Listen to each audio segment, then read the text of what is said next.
اتكلمنا من شويه، احنا لحد دلوقتي لسه ما اتكلمناش في البوزنج على فكره، صح؟ لحد دلوقتي لسه ما اتكلمناش في البوزنج، احنا اتكلمنا في الحاجات اللي تخلي البوزنج صح. اتكلمنا عن ايه؟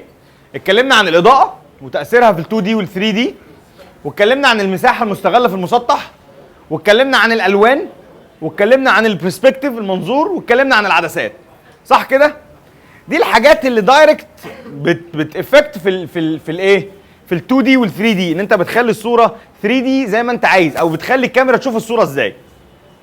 فاضل عندي كام حاجه كده عايز اقول لكم عليهم تخلوا بالكم منهم وانتوا بتصوروا، بس الحاجات الباقيه دي ليها علاقه اكتر بالتكوين، يعني ليها علاقه اكتر بتكوين الصوره. اول حاجه هي ايه؟ اول حاجه سمعتوا قبل كده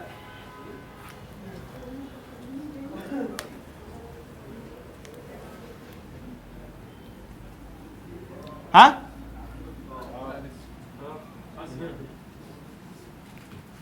سمعتوا قبل كده عن فكرة الخطوط في الصورة؟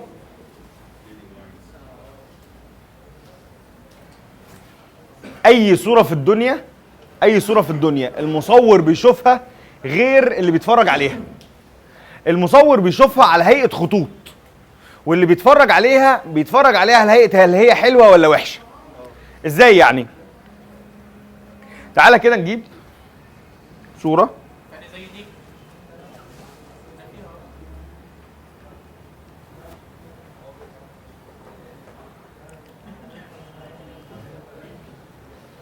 هو ايه ده؟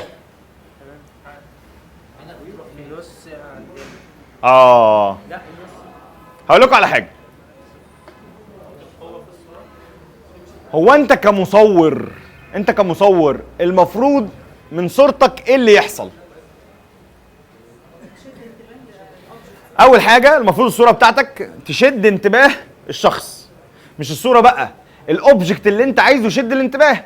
يعني انت لو بتصور 8:9 وعايز حد معين هو اللي يشد الانتباه، لازم هو ده اللي يشد الانتباه. لازم كل الخطوط اللي في الصورة توديك للحاجة اللي انت عايز توري اللي بيتفرج ليها. فاهمين قصدي؟ يعني لازم كل العوامل اللي موجودة في الصورة، اصل التكوين عبارة عن ايه؟ التكوين تعريفه هو ترتيب العناصر اللي موجودة في الصورة ترتيب كويس، ترتيب يخلي العين مرتاحة.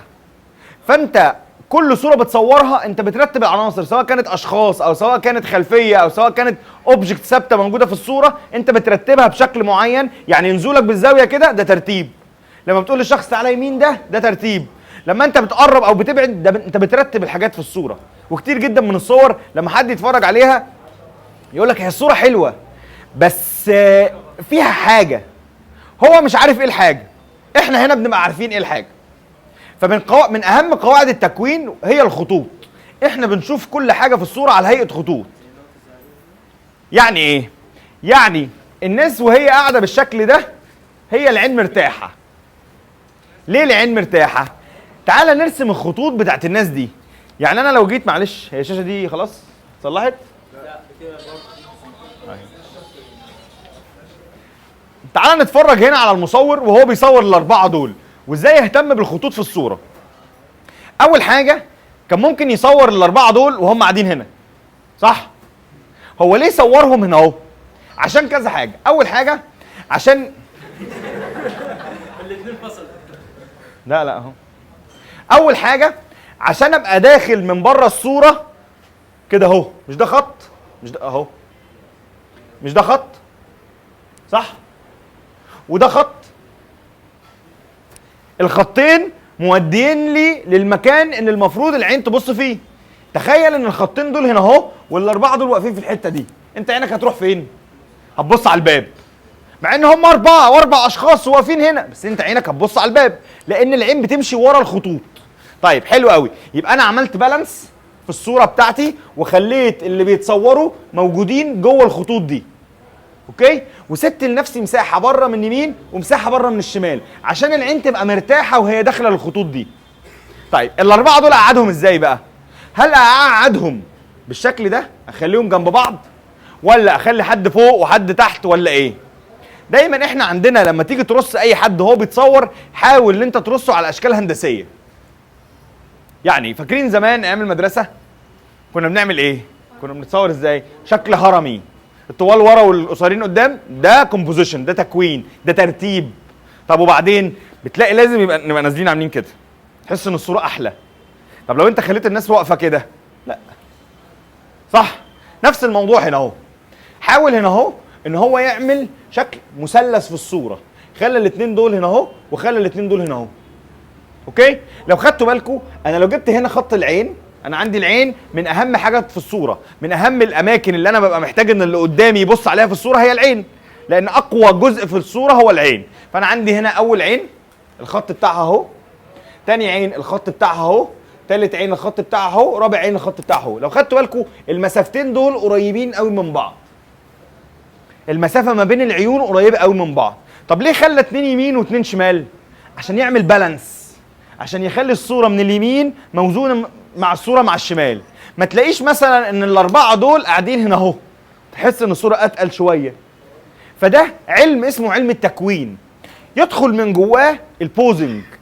انا هنا هتكلم عن الخطوط مش على الصوره كلها، انا هتكلم عن الخطوط في الشخص الواحد. هل الشخص جواه خطوط؟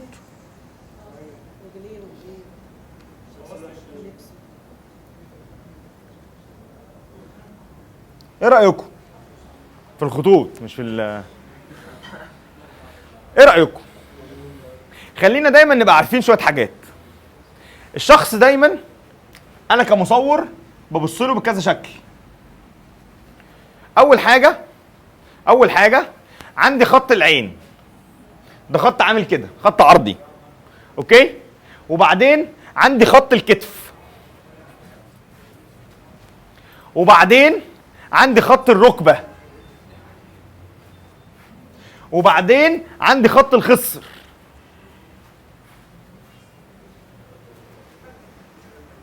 اوكي؟ احنا عندنا خط الخصر وخط الركبه، تمام كده. بس دول 4 خطوط موجودين عندي. طب الخطوط دي انا بستفيد منها ايه؟ انت بتبدا تشوف هل الخطوط دي محتاج ان انا اخليها موازيه ولا محتاج ان انا اخليها متقاطعه. بمعنى انا لو بصور ولد بصوره ازاي؟ بصوره كده او بصوره كده، صح؟ الخطوط عامله ايه؟ متوازيه. ليه؟ عشان هو ولد. هل ينفع بنت اصورها كده؟ لا. بحب اصور البنات ازاي؟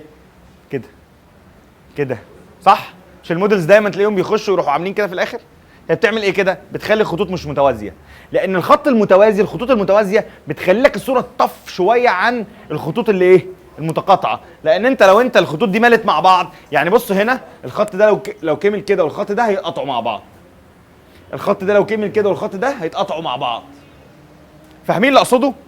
دايما قاعده عندك كده، ما تخليش ابدا الولد يقف كده لان خطوطه بقت ايه؟ بقت مش متوازيه. انا بقول لك 4، هو مش عارف الخط التاني ده عامله عشان الايد اهو، خط ايدين عشان هم 4 وهنا الراجل حاطط 5 مش عارف ليه. اوكي؟ خلاص كده كتبت 5. اهم حاجه المعلومات، انا ما بهتمش بيها ولا ايه؟ اوكي؟ يبقى انت الخطوط عندك ده لو احنا جينا نتفرج على كل صوره هتبدا من دلوقتي تلاحظ الخطوط عامله ازاي. هل الخطوط دي متوازيه ولا لا؟ عشان كده كلنا ما بيعجبناش صوره الولد اللي عامل كده، صح؟ هو انت مش عاجباك ليه؟ ما هو مش مايع على فكره، هو عادي، بس الخطوط عشان عامله كده فقربت للخطوط بتاعت البنات فقلنا عليه مايع. ماشي خلاص، انت محمول ايه، ما تقلقش. اوكي؟ طيب هنا هو عمل كده، لما جه خلى البنت تتصور خلى دماغها عامله كده، ما خلاهاش طف كده، ما خلاهاش واقفه بالشكل ده، خلى دماغها تميل شويه عشان الخط ده يبقى مايل، وخلى كتفها يبقى اعلى شويه من الكتف الثاني عشان الخط يبقى مايل، وخلاها تبقى قاعده بزاويه كده اهو عشان الخط ده يبقى مايل، وخلاها هنا اهو انها تيجي كده اهو عشان الخط ده ما يبقاش موازي للخط ده. فالمصور وهو بيصور الشخص بيبدا ان هو يعمل ايه؟ بيبدا ان هو يوزع الخطوط دي زي ما هو شايف. خلينا نبص على صوره ثانيه.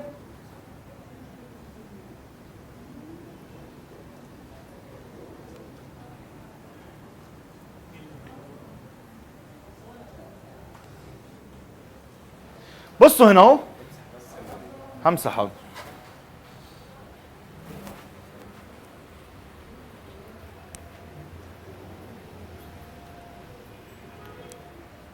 ايه الفرق ما بين الصورتين دول؟ بص لما كانت الخطوط مستقيمه تحس ان الصوره فورمال، صح؟ يعني الصوره لو دي موظفه في شركه انا هصورها بالشكل ده، لان انا مطلوب مني ان الصوره تبقى فورمال، الرجاله زي الستات فورمال، صح؟ فهخلي دي حاجات انت ممكن ما تخليش بالك منها. يعني ايه؟ او مش ما تخليش بالك منها، انت بعد كده تبقى تعملها لا اراديا. يعني انت بتوقف الخطوط، اللي قدامك مش شايف انت بتعمل ايه. ليه المصور بيجي يقول لها طب نزلي كتفك؟ ليه بيعمل كده؟ هو بيعمل كده عشان هو شايف خطوط انت مش شايفها. اوكي؟ كده اهو الصوره فورمال، صح؟ لكن هنا بصوا خط العين، خط العين اهو، طب وخط اهو، الخط ده اهو، والخط ده اهو. فاهمين الفكره؟ فاخلي بالي جدا من فكره الخطوط في الصوره، وازاي ان انا اوزع الخطوط بتاعت العين والكتاف والايدين والركبتين وهكذا. اعمل ايه؟ دي احلى؟ مش بتكلم على احلى، انا بتكلم على المياعه، انهي فيهم مايعه اكتر؟ دي مايعه اكتر؟ مايعه؟ دي مايعه اكتر؟ مش بتكلم على اتخن، انا بتكلم على ست وراجل. انا مش بتكلم على اتخن ولا بتكلم على احلى، انا بتكلم. تعال هجيب لك واحده كيرفي اهي، اللي احنا كنا لسه بنتفرج عليها من شويه. هي مش كيرفي، دي معصعصه. استنى،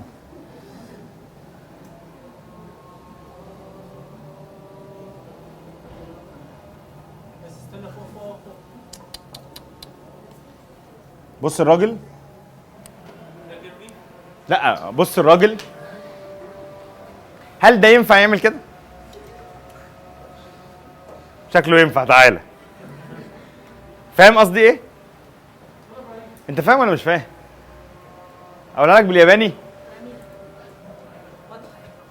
اوكي، بصوا هنا اللاينز، ازاي المصور حول الصوره بتاعته اللاينز. ومن اجمل اللاينز اللي احنا ممكن نستخدمها في الصوره هي الاشكال الهرميه، او الاشكال اللي احنا ممكن نستخدمها في الصوره هي الاشكال الهرميه بالشكل ده. يعني انت ده حتى عايز اقول لكم على حاجه، ده حتى الاعداد ليها قواعد في التكوين. عارفين الموضوع ده؟ يعني ان انت تصور 3 احسن ما تصور 4، انك تصور 5 احسن ما تصور 6. ليه؟ الارقام الفرديه دايما احسن، عشان لازم يبقى في سنتر للصوره، وجنبيه 2 بقوا 3، وجنبيه 4 بقوا 5، وهكذا. طب لو انت بتصور 2، لا حاول تخليهم 3 يبقوا افضل، عشان الصوره يبقى فيها بالانس ويبقى فيها سنتر في النص. ممكن في نفس الكلام دخلنا في موضوع الصور الجماعيه، ازاي ان انا اظبط ان كله يبقى ان فوكس. الصور الجماعيه وبيقول لي انا عايز كله يبقى ان فوكس. الفوكس ملوش اي علاقه باي حاجه غير باللاين. يعني ايه؟ يعني لو انت عايز كله يطلع ان فوكس خلينا نفس اللاين. ناس كتير ده فتحت العدسه واعمل زوم اوت وصور، هتقلل الدبث هتزود الدبث اوف فيلد. فاهم قصدي؟ شفت الدبث اوف فيلد غرقتك صح؟ حبيبي اتفضل.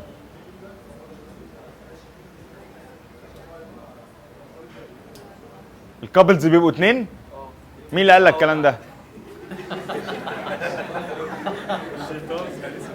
اقول لك على سر؟ ايوه والله بتكلم بجد، خليهم واحد. احلى صور هم بيحضنوا بعض، والله بتكلم بجد. عارف ليه؟ عشان بيبقى جسم واحد، وتبدا بقى تشتغل بقى على الكيرفي والخطوط والكلام ده. اوكي؟ طيب ايه تاني هتكلم عليها؟ هتكلم عليه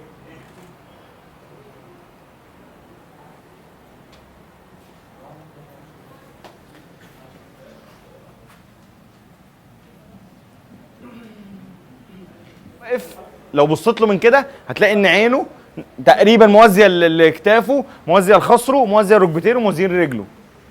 مش عامل كده. معلش يا جماعه مش هنقيسها بالمنقله.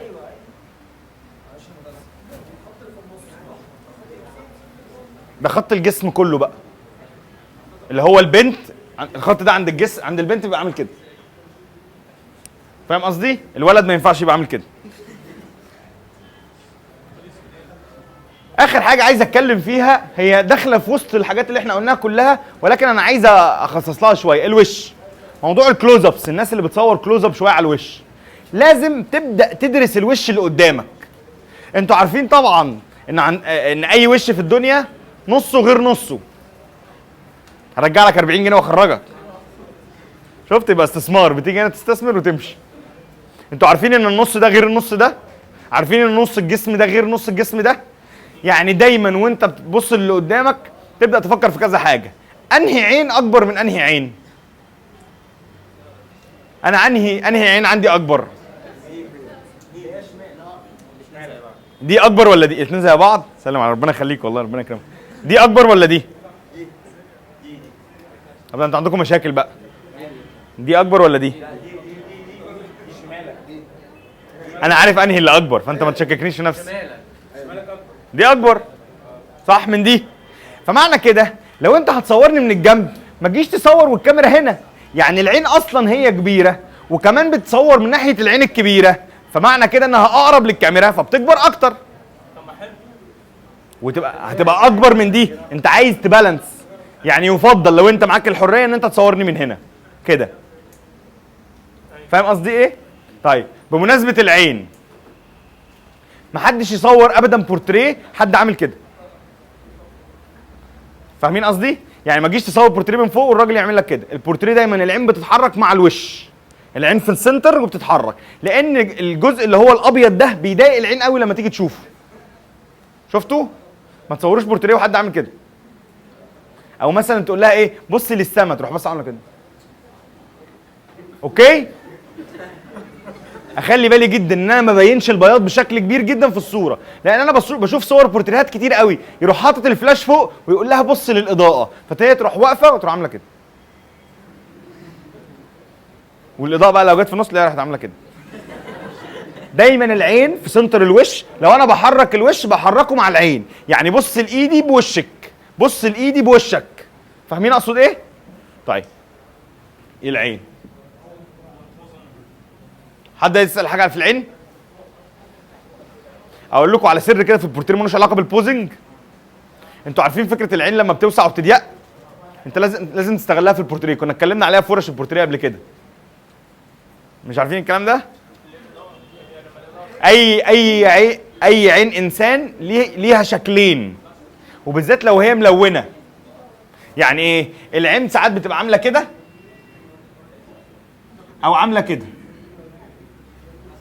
اللي هو النني بتاع العين. طيب ازاي يحصل على ده وازاي يحصل على ده؟ ده قليله ده لا ده قليله ده الاضاءه هنا بتبقى عاليه فبتحصل على كده. يعني انا لو بصور حد عينيه ملونه يفضل ان انا اجيب كشاف الموبايل وافضل حاططها قدام عينه شويه. ليه؟ والله بتكلم بجد، تضحكوا. اللي هيحصل ايه؟ عينه هتبدا تقفل فاللون هيبان اكتر، فانت هتطلع صوره احلى. والعكس، لو انت محتاج تبين العين بالشكل ده، خليه يغمض شويه. ما هو الفلاش لو ضرب العين مش هتلحق تغير، عشان كده بقول لك هات الموبايل في عينه شويه، خليه يغمض شويه ويفتح وتصور. دي حاجه ملهاش علاقه بالبوزنج، بس دي حبيب قلبي. اوكي؟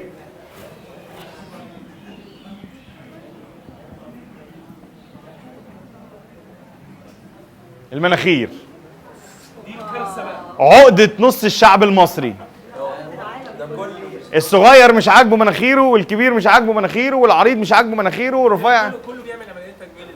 الفنانين كلهم بيعملوا عمليات. بيعملوا كل حاجه مش المناخير بس. هو بيخش يلاقي حاجات كتير فبيروح مظبطها. بص على المناخير بس. انا ببص على الحاجات الباقيه الصراحه. هو طيب قوي بيبص على المناخير. ما باخدش بالي مين اصلا اللي عمل ايه. اوكي. انا ما ببصش على المناخير بس. اوكي، ولا ببص على المناخير اصلا. اوكي؟ ايه فكره المناخير؟ بخصوص العينين. اتفضل يا فندم. احول. مش عارف. فعلا مش عارف اتعامل ازاي. قول له حاول تبص ناحيتين. ما صورتش حد قبل كده ومش عارف الكيس دي بتتحل ازاي. مش عارف عشان مش عايز افتي. اصل الموضوع ده كبير قوي اوكي. طيب نخش بس على المناخير. المناخير هي ليها ايه؟ ليها 3 مستويات. ايه هم الثلاث مستويات؟ الاكس والواي والزد، صح؟ انت مشكلتك فين؟ يعني اللي يجي لك يتصور كده انت بتبدا تبص وتقول هل مشكلتك في الزد ولا مشكلتك في الاكس ولا مشكلتك في الواي؟ في ناس كتير قوي زي مثلا الصعايده مثلا، اللي هم الناس اللي من صعيد مصر، دايما بتلاقي عندهم المناخير اعرض شويه، صح؟ وفي ناس يبقى هم كده عندهم مشكله في الايه؟ في الاكس، الواي كده. طيب لو انا بصور حد مناخيره طويله شويه يبقى مشكلته فين؟ في الزد. ابدا ارجع للحاجات اللي احنا قلناها في الاول. ازاي اخلي الاكس صغير؟ فاكرين البتاع اللي عملناها كده دي؟ عن طريق ايه؟ عن طريق الاضاءه. تخيل معايا كده لو انا مناخيري كبيره كده. طب والمنظور برضه؟ لسه هقول اهو. لا المنظور مش هيعمل حاجه. المنظور هيغير كله. انا عايز اغير المناخير.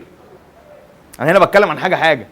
تخيل بقى معايا لو انا مناخيري عريضه كده ورحت ضارب بالاضاءه في الوش، ايه اللي حصل؟ المناخير كلها نورت، فرحت مبينها كلها نفس المستوى، دي بقت عريضه جدا، يعني انت عرضتها اكتر. اوكي؟ طيب لو انا جيت خليت الاضاءه سايد من هنا وسايد من هنا، ايه اللي هيحصل؟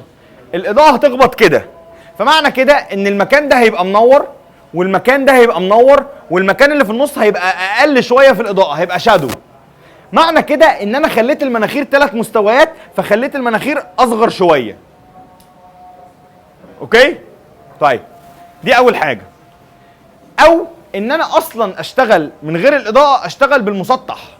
يعني انا مشكلتي هنا ما صورش الراجل ده طول الوقت من هنا، ممكن اشتغل كده. حولت المشكله اللي عندي اللي كانت في الاكس للزد، صح؟ خليت اللي باين لي هو ايه؟ هو الاكس والواي من الجنب. ده نفس اللي انا مش هعمله لو حد مناخيره طويله. كان ليا واحد صح ابن عمي مناخيره طويله شويه، هو هيشوف الفيديو صح؟ بشيل الحته دي. واحد اعرفه مش ابن عمي، في فرحه كان عنده مشكله كبيره جدا، جاي لي جاب لي صور الفرح وقال لي الحقني. ايه بقى؟ المصور اللي كان بيصوره ما كانش محترف قوي، فطول الوقت يقول لهم بصوا لبعض، ويروح هو باصص لها، بوسوا بعض، يبوسوا بعض، وطول الوقت يقول لي انا الدنيا كلها عندي حلوه، اضاءه وتكوين والدنيا كلها كويسه ومناخيري قد كده. ما هو مش منطقي لو انت لقيت اللي قدامك عنده مشكله في الزد ان كل كادراته بتبقى من الزد، صح؟ يعني احاول جدا ان انا اخفي البعد اللي انا عندي فيه مشكله. انتوا فاهمين اللي اقصده؟ فاشتغل على طول على الاكس والواي. هو ما عندوش مشكله في الاكس والواي، يعني انت لو جيت شفته كده ما عندوش مشكله، يعمل كده مناخيره طويل. اوكي؟ احنا بنحاول بقدر الامكان، مش لازم كل الصور تبقى عامله كده، ولكن تحاول كده كده كده، كل الكلام ده هتلاقي ان هو بيخفي لك الزد بشكل اساسي. تمام؟ حد عنده مشكله في المناخير؟ طيب ايه تاني؟ من الحاجات برضو السنان، الدقن. حاضر.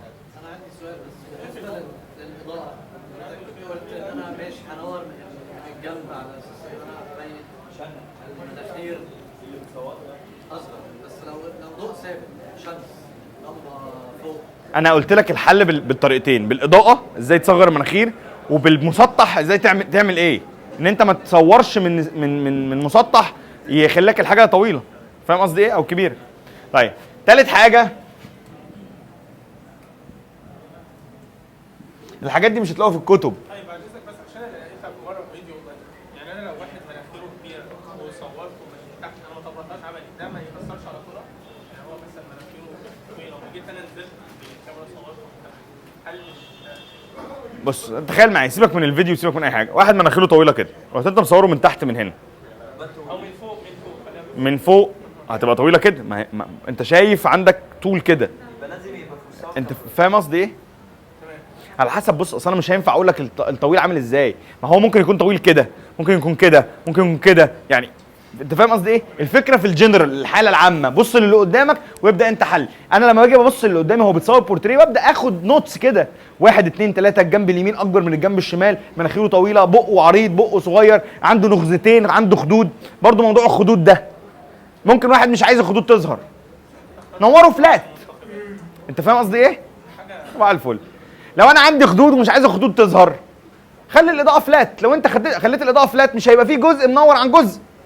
والعكس، لو واحد وشه رفيع وانت عايزه يبقى خدوده كبيره، اشتغل بالاضاءه. يا جماعه ده عملوا في الميك اب الكونتور ده. انتوا عارفين الكونتور ده ايه؟ بينوروا اماكن الرجاله مش عارفه صح؟ ايه بقى؟ الكونتور، لوح الكونتور من عند الراجل بتاع الخشب. كونتر. الكونتور ده يعني ايه؟ تلاقي البنت داخله قبل الفرح، داخله اوضتها وشها تخين، تخرج عامله كده. ايه اللي بيحصل؟ بيشفطوا؟ لا، بتبدا الميك اب ارتست ترسم الظل والنور. نفس فكره الدوج اند بيرن، نفس فكره اللعبه بالاضاءه. هي راحت بقى ايه؟ لقت الاضاءه كلها مش هينفع تحافظ على الاضاءه كلها بنفس الشكل، راحت هي عامله للوش اضاءه. راحت هي غمقت اماكن وفتحت اماكن. المناخير مثلا لما هي بتلاقيها طويله بتروح مخليها كلها نفس اللون. دي حاجات بقى حريمي بقى يعني. فرش الوان، باكين. ايه؟ انا بهزر يا عم. انت ليه قافشني كده؟ هاخد ال 20 جنيه معاك اوكي؟ موضوع القوره بقى. فكره القوره، احنا عندنا مشكله كبيره جدا في فكره الايه؟ الجزء ده. القوره تكمل معاها الصلعه سواء للرجاله او للستات. اهم حاجه ما يبقاش مصدر الاضاءه من هنا. ما يبقاش من هنا. يعني تخيل ان انت بتنور الجزء ده اكتر جزء في الوش، فالعين تروح رايحه على طول والله يا لهوي ده الموضوع بيلمع. صح؟ بحاول على قدر الامكان ان انا اقلل المساحه الكبيره اللي عندي دي. لو كانت بنت، طبعا البنات عارفه، بتروح جايبه شعرها لقدام شويه، منزله شعرها كده عشان تقلل المساحه اللي شايفاها الكاميرا. في الاخر يا جماعه الكاميرا بتبص على منطقه، فانت ممكن تعمل اللي انت عايزه عشان تخلي المنطقه دي صغيره. لو انا بصور حد قورته كبيره مش لازم اصوره من فوق، ممكن انزل شويه بالكاميرا بحيث ان الجزء الاكبر، مش احنا قلنا لو الكاميرا نزلت شويه الجزء البعيد هيبقى اصغر؟ نفس الموضوع ده. اوكي؟ او باروكه بقى. طيب مالها؟ هتعملها بوزنج؟ السنان لو انت اللي قدامك بيضحك سنانه شكلها وحش قول له ما يضحكش، قول له يبتسم. ما فيهاش يعني. اتفضلي. الناس اللي بتضحك عينيها بتقفل، ما تخليهاش تضحك. خلاص يبقى دي شخصيته. انا لو بص، اصل هو في الاول والاخر الموضوع معنى.